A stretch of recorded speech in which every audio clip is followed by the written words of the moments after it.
सुप्रभात बच्चों, कैसे हैं आप बच्चों। अब हम पढ़ेंगे हिंदी। हिंदी जो हमारी कल मैंने आपको 2 बुक्स बताई थी, ये है हमारी पाठ्य पुस्तक जो कि है प्रतिभा हिंदी पाठमाला, और एक थी हमारी सुगम हिंदी व्याकरण जिसमें हम व्याकरण पढ़ेंगे। पर हम स्टार्ट कर रहे हैं बच्चों हमारी प्रतिभा हिंदी पाठमाला।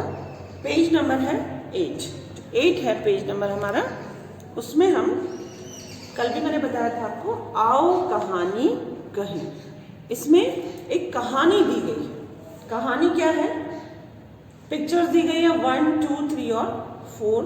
उसमें हमें एक शेर दिखाई दे रहा है और 2 चींटियां दिखाई दे रही है और संदेश भी दिया गया है। तो नीचे कहानी के संकेत दिए गए, हिंट्स दिए गए, उसको हम पढ़ते हैं। सबसे पहला है 2 चींटियां सीसॉ पर झूल रही थी। ये 2 चींटियां हैं जो हमें दिखाई दे रही है कि सीसॉ पर झूल रही है।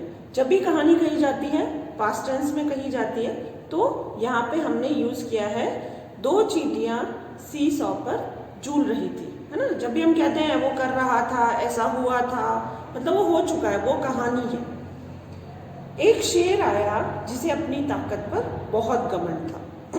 ये देखिए, शेर आया है, यहाँ पे दिखा रहा है हमें। ये 2 चींटियां झूल रही है और शेर आया है जिसे अपनी ताकत पर बहुत घमंड था। शेर तो ताकतवर जानवर है ही है, जंगल का राजा होता है। घमंड करते हुए शेर ने एक चींटी को नीचे उतारा और खुद सीसॉ पर बैठ गया। ये दूसरी पिक्चर में हमें दिखाई दे रहा है कि घमंड करते हुए कुछ बोल रहा है शेर, और जो चींटी है एक, उसको नीचे उतार दिया है और खुद सीसॉ पर बैठ गया। शेर बहुत भारी था, इसलिए शेर नीचे आया और चींटी ऊपर। जब भी सीसॉ पर आप भी झूलते हैं तो जो बड़ा बच्चा या जो जिसका वजन ज़्यादा होता है वो नीचे रहता है और जो हल्का होता है वो ऊपर चला जाता है सीसॉ पर, है ना। तो यहाँ शेर भारी था तो वो नीचे चला गया, और जो चींटी थी वो बहुत हल्की होती, चींटी तो छोटी सी, तो वो ऊपर रह गई।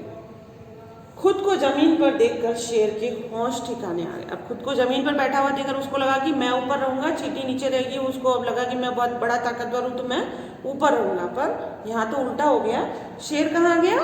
जमीन पर, और चींटी ऊपर। तो खुद को जमीन पर देखकर शेर के होश ठिकाने आ गए। दोनों चींटियां हंसते हुए अपने घर चली गई। ये देखिए, दोनों चींटियां हंसते हुए अपने घर जा रही है और शेर को बड़ा यूं अजीब लग रहा है कि मैं तो इतना ताकतवर जंगल का राजा और कहाँ बैठा है? जमीन पर। तो ये एक सीसॉ पे शेर और चींटी की कहानी थी।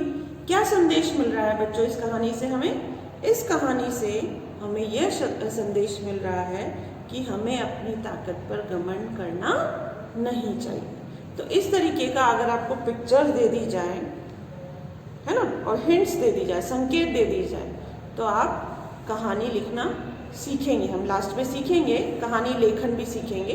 तो ये एक शुरुआत है, अभी तो हमने सिर्फ इसको बोलकर बताया है ना।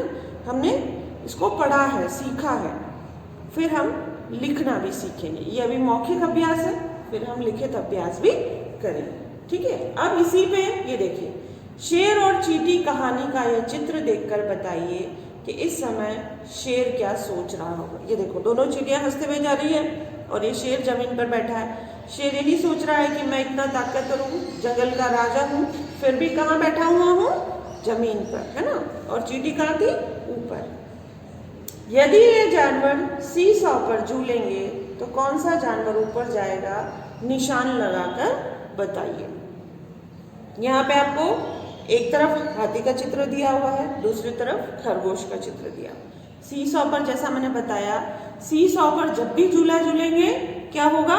जो जिसका वजन ज्यादा होगा वो नीचे की तरफ आएगा और जो हल्का होगा वो ऊपर की तरफ जाएगा। अब आप ही बताइए, हाथी ज्यादा वजन होता है हाथी का या खरगोश? खरगोश हल्का है, हाथी भारी है, तो जो भारी होगा वो नीचे की तरफ रहेगा और जो हल्का होगा वो ऊपर की तरफ रहेगा। तो कौन रहेगा ऊपर?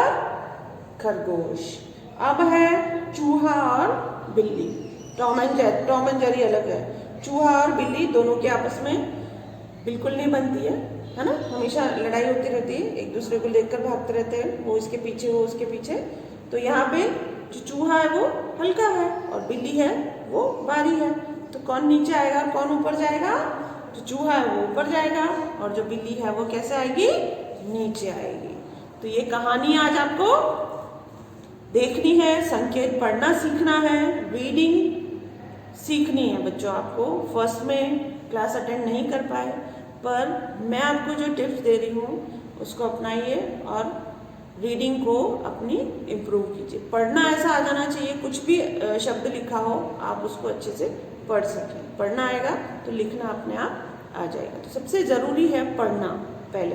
तो आप न्यूज़पेपर भी पढ़ सकते हैं, कहीं वॉल्स पे कोई स्लोगन्स लिखे हुए हैं, कोई एडवर्टाइजमेंट लिखा हुआ है, कहीं आप मार्केट जा रहे हैं तो उसको भी पढ़ सकते हैं। ऐसा नहीं कि अपनी बस बुक खोल के ही पढ़ सकते हैं आप। कई तरीके हैं।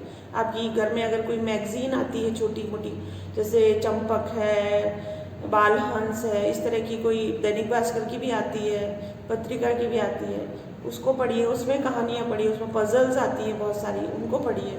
तो ये इस तरीके से अपने आपको अपनी पढ़ने को इम्प्रूव करना है, रीडिंग हैबिट्स को बनाना है। तो आप जब अच्छा पढ़ना सीख जाएंगे, अच्छे शब्द आपके दिमाग में आएंगे और अच्छी तरह से लिखना भी आप सीख जाएंगे। तो आज आपका बच्चों काम यह है कि यहाँ आपको टिक लगाने हैं, जो मैंने समझा दिया है आपको, सेल्फ करेंगे आप ये काम, और ये जो नीचे संकेत दिए हैं उनको पढ़ना है और इन चित्रों को अच्छे से देखना है। ठीक है बच्चों।